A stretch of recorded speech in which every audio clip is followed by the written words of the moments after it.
Revelation chapter 16 verse 3 states, "Then the second angel poured out his bowl on the sea, and it became blood as of a dead man, and every living creature in the sea died."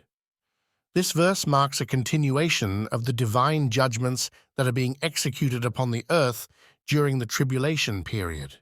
These judgments are significant in demonstrating the severity of God's wrath against sin and rebellion. The action of the second angel pouring out his bowl onto the sea, which then turns to blood, echoes the plagues of Egypt, particularly the first plague where the Nile was turned into blood. This historical parallel serves not only as a reminder of God's power and judgment, but also illustrates a pattern in how God deals with pervasive wickedness. Just as the plagues in Egypt were direct responses to Pharaoh's hardened heart and his oppression of God's people, the tribulation plagues similarly serve as divine responses to the hardened hearts of humanity in the end times, particularly those who openly reject God and persecute his followers. The transformation of the sea into blood, resulting in the death of every living creature within it, represents the totality of God's judgments.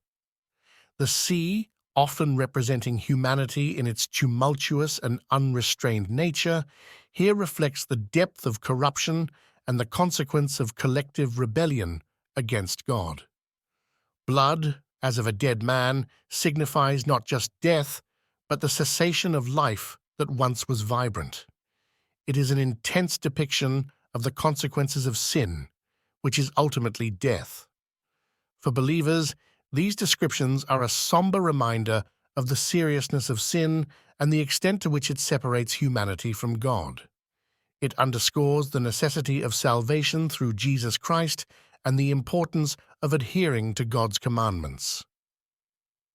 The death of every living creature in the sea can also be interpreted as a representation of the comprehensive impact of God's final judgment, leaving no room for neutrality or indifference. In applying this passage to our lives, it calls for a personal examination of our own hearts and actions. It challenges us to consider where we might be resisting God's sovereignty or harboring sin that needs to be confessed and forsaken. Moreover, the text provokes believers to ponder the broader implications of God's judgments on a world that increasingly marginalizes truth and righteousness. As the seas turn to blood, so too can our society seem to turn away from the life-giving waters of spiritual truth, choosing instead the stagnation of moral compromise and spiritual decay. This passage also motivates us to engage more deeply with those who do not yet know Christ. Knowing the severity of what is to come, our role as ambassadors for Christ becomes even more urgent. We are called to offer the water of life to those who are still swimming in the troubled seas of sin and disillusionment. Our message is one of hope and redemption, a call to come out of the impending judgment and into the safety of God's grace through faith in Jesus Christ.